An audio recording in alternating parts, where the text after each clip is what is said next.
আমাদের বাড়ির সামনে খুব সুন্দর একটা মিষ্টির দোকান হয়েছে, বেশ বড় দোকান।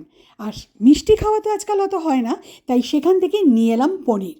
আর পনিরটা এত ভালো ছিল যে মনে হলো পনির বাটার মশলা বানালে কেমন হয়।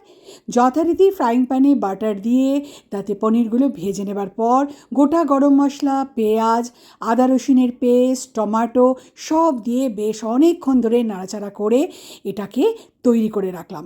এটাকে কিন্তু আমি পেস্ট করে ফেলবো, কেননা paneer butter masala should be smooth, একদম বাটারের মতো স্মুথ খেতে লাগলে তবেই কিন্তু জমে যায়।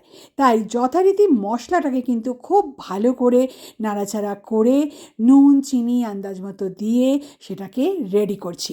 আর একদিকে আমি কাজু আর পোস্ত ভিজিয়ে রেখেছিলাম।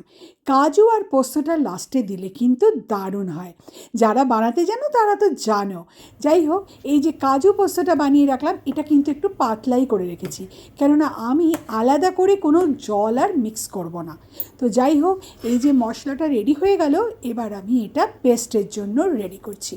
ভালো করে স্মুথ একটা পেস্ট হয়ে গেলেই কিন্তু রান্না অলমোস্ট ডান।